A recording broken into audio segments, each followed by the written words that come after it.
Here we are once again doing just a simple visualization tutorial or video. What I have on the screen is three solid objects. I have a vertical cylinder, I have a vertical block, and I have a horizontal block.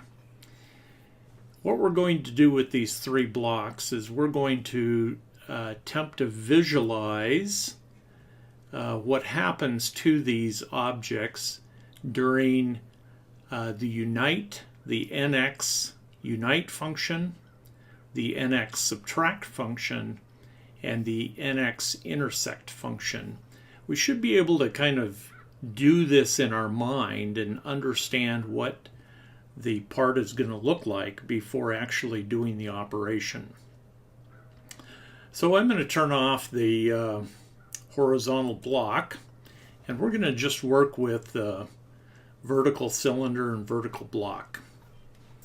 If we were to actually unite these two objects together, what would we expect to happen? Well, the short answer is we would expect that these lines up on the top surface that represent the intersection lines of the block and the cylinder, we would expect those to go away. So let's come up here and say unite. We're going to select the cylinder, we're going to select the block, and we're going to say okay. Sure enough, those lines up on the top went away, they disappeared. If we turn on the horizontal block and we ask the question, what's going to happen when we unite this horizontal block to the other solid, the united solid, we would expect lines to go away. Well, not really, because the lines here represent sharp edges of where these things come together. And so let's do our unite function. Pick the target, pick the tool, say apply, and we don't notice any difference. And yet, when we look at this object, it is a single solid object. So we're going to undo both of those unites and get back to just our cylinder and our vertical block. Instead of unite, let's think about subtract. If we were to subtract the block from the cylinder, we would expect it to have a notch in the inside open. And so let's do a subtract and see if in fact that's what happens. So we select the target, select the tool, and sure enough, it gives us what we're expecting.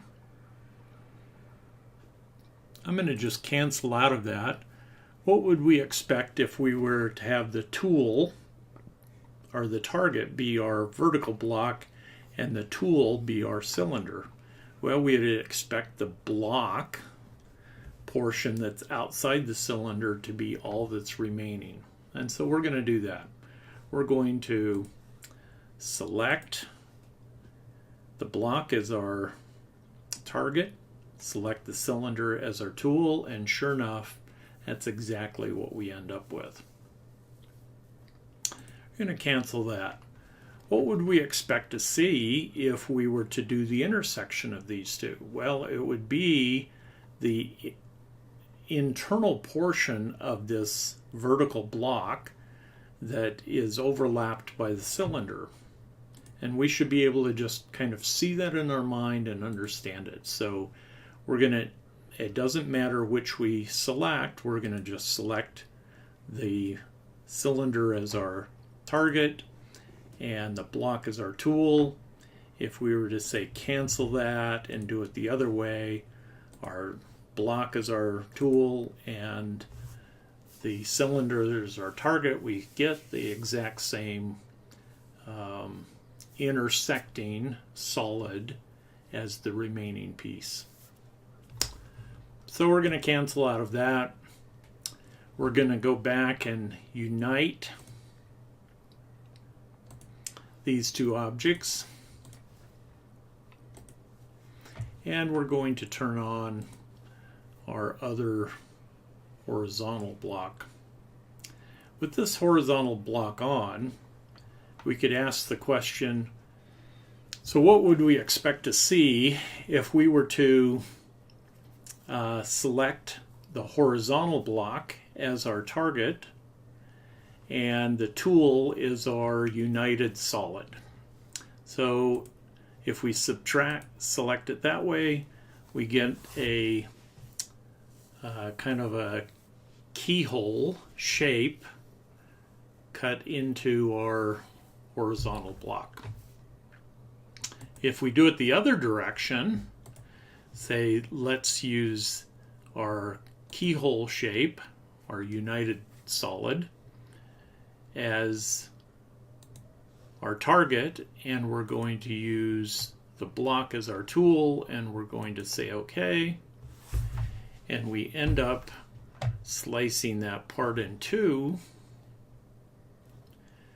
but it's a united, it's a solid that is in two pieces. So we're going to undo that shape. What if we were to do the intersection? Well, let's do the intersection. It doesn't matter kind of which way we do that, but we get kind of the solid keyhole shape that is as thick as the horizontal block. So I hope that kind of helps you with understanding of